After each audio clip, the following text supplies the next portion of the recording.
थांबा, हे औषध वापरलं आहेत का? जनावरांमध्ये गोचीड जाण्यासाठी सगळ्यात जास्त प्रमाणामध्ये या औषधाचा वापर केला जातो, पण बऱ्याचदा हे औषध चुकीच्या पद्धतीने वापरले जाते. तर चला, नेमकं वापराची पद्धती कशी आहे हे मी तुम्हाला या व्हिडिओमध्ये सांगणार आहे. हे आहे MSD कंपनीचे टॅक्टिक हे औषध. याच्यामध्ये अमित्राज IP 125 mg दिलेले आहे. अमित्राज हे ब्रॉड स्पेक्ट्रम पॅरासाइटिसाइड आहेत, म्हणजे ते जनावरांच्या बॉडीवरचे जे काही पॅरासाइट असतात, जसं की सा, ओवा, गोचीड हे मारण्याचं काम करतात. ते सगळे परजीवी असतात. तर याचा वापर करताना जी काही मोठी जनावरं आहेत त्यांच्या 2 ml प्रति लिटर पाण्यामध्ये मिसळायचं असतं, म्हणजे जी काही गाय असेल, म्हशी असेल त्यांच्यामध्ये, आणि जी काही छोटी जनावरं असेल जसे की शेळ्या असेल, मेंढ्या असेल, यांच्यामध्ये वापर करताना 4 ml प्रति लिटर पाण्यामध्ये आपल्याला मिसळायचं आहे आणि जनावरांच्या अंगावरती स्प्रे करायचं आहे.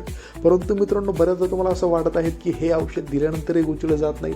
तर मित्रांनो बघा, MSD कंपनीने सांगितलं आहे की ज्या वेळेस सिव्हिअर प्रमाणामध्ये जे काही पॅरासाइट तुमच्या जनावरांच्या शरीरावरती असेल, म्हणजे जास्त प्रमाणामध्ये गोचीड असतील, उवा असतील, पिसवा असतील, चांगवा असतील, अशा केसमध्ये 8 ते 10 दिवसानंतर पुन्हा एकदा हे औषध मारावे लागते आणि तेव्हाच परिपूर्ण फरक हा तुम्हाला दिसून येईल.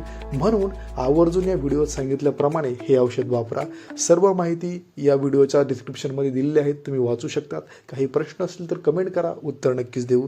अशाच माहितीसाठी आपल्या दूधवाला चॅनलला फॉलो करा.